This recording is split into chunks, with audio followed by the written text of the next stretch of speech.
सबसे पहले तो बहुत बहुत बधाई आपको कि आप IMCR, चूँकि आपको एक परिचय दिया गया है IMCR का। हम ये जानना चाह रहे हैं कि जिस तरह से आपने पुलवामा का जिक्र किया पिछले दिनों, और जाहिर है कि जिस तरह से सरकार ने पुलवामा केस को प्रोजेक्ट किया था और आपने जो दावा किया है, दोनों कहीं ना कहीं एक दूसरे के खिलाफ जाता है।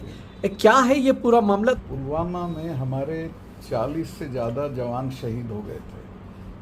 मैं वहाँ गया, मैंने देखा, प्राइम मिनिस्टर को मैंने ढूंढा, वो मिले नहीं, चूँकि वो अपनी फिल्म बनवा रहे थे कॉर्बेट पार्क में। शाम को वो निकले तो उन्होंने मुझे फ़ोन किया कि सतपाल भाई क्या हुआ? मैं कहा ऐसे ऐसे शहादत हो गई हमारे जवानों की, लेकिन उसमें हमारी भी गलती है। ये मैं 2 चैनल को और बोल चुका था। तो उन्होंने मुझे कहा नहीं अब चुप रहो, इस पर मत बोलो। फिर मुझे 2 घंटे बाद डोभाल का फ़ोन आया। अजीत डोभाल मेरे दोस्त रहे, चूँकि हम साथ पढ़े हैं लॉ में। अजीत डोभाल ने कहा सतपाल भाई आप मत बोलो इस पर। तो मैं समझा शायद ये कोई जांच वाँच कराएंगे। वो आज तक कोई जांच नहीं हुई है, और इन्होंने उस घटना को, उस किलिंग को, जवानों की शहादत को अपने इलेक्शन के यूज़ किया। आप कह रहे हैं कि ये राजनीति से पूरा प्रेरित मामला था, चुनाव जीतने के लिए इस तरह से सेना के जवानों का बलिदान दे देना? बलिदान में तो इनका मैं हाथ नहीं मानता हूँ, लेकिन उस इशू को इन्होंने अपने हक में इस्तेमाल किया और उसको पाकिस्तान की तरफ मोड़ दिया कि उन्होंने कराया है, और उसको फिर अपने चुनाव के लिए इस्तेमाल किया।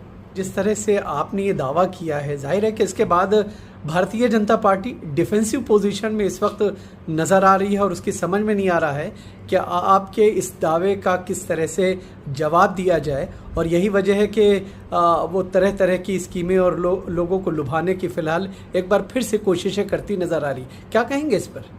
उनकी आदत है, वो हर चुनाव में कोई ना कोई ऐसी चीज़। अभी मुझे डर है वो इस चुनाव से पहले राम मंदिर पे बम फेंकवा सकते हैं, किसी नेता को मरवा सकते हैं, दंगे करा सकते हैं, जो अभी वहाँ इसमें आपने देखा होगा नूह में सारा इनका सेल्फ स्टाइल्ड और प्लान्ड दंगा था।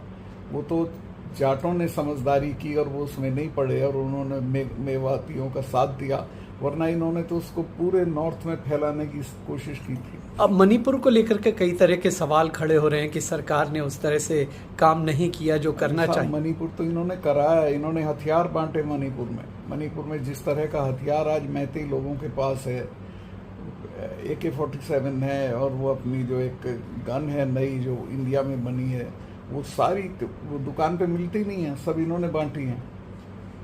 तो ये जो राष्ट्रवाद की बात कहते हैं और दम भरते हैं कि नहीं हमसे बड़ा देशभक्त नहीं है, देश में इस तरह की स्थिति पैदा करने के लिए कहीं ना कहीं सोचना पड़ेगा फिर। नहीं, राष्ट्रवाद का तो इनसे कोई लेना देना ही नहीं है। वो तो राष्ट्रवाद इनके लिए एक स्लोगन है, उसको यूज़ करते हैं, लेकिन इनकी ये राष्ट्रवादी है ही नहीं। इनके आप किसी परिवार में से देखिए, एक आदमी फौज में भर्ती नहीं हुआ है। आप मानते हैं कि जिस तरह की पॉपुलैरिटी भारतीय जनता पार्टी या फिर नरेंद्र मोदी को दी जाती है, उसमें कितनी सच्चाई आपको नजर आती है? नहीं, दी नहीं जानी चाहिए। नरेंद्र मोदी ने ऐसा कौन सा काम किया है कि उसको पॉपुलराइज किया जाए? उनने तो देश को एक खतरनाक स्थिति में ला दिया, और मैं आपको बिला खौफ कह रहा हूँ कि अगर दोबारा चुने गए तो वो इस देश से चुनाव खत्म कर देंगे, लोकतंत्र खत्म कर देंगे, संविधान खत्म कर देंगे। इसलिए उनका हटाया जाना ज़रूरी है। ये जिस तरह से Indian Muslim for civil rights का एक परिचय आपके सामने दिया गया, और आप ये रिक्वेस्ट भी की गई है कि आप जो है इनके प्रोग्राम में अगर समय निकाल सके तो ये एक अच्छी बात होगी। ये वक्त के लिए कितना ज़रूरी हो चुका है कि इस तरह के स्टेप उठाए जाने चाहिए? ये बहुत ज़रूरी है। देखिए, एक अच्छी चीज़ ये हो गई है कि जाटों में, हिंदुओं में तो मुस्लिम्स के प्रति अपनी पुरानी मोहब्बत जाग गई, और वो बोल रहे हैं।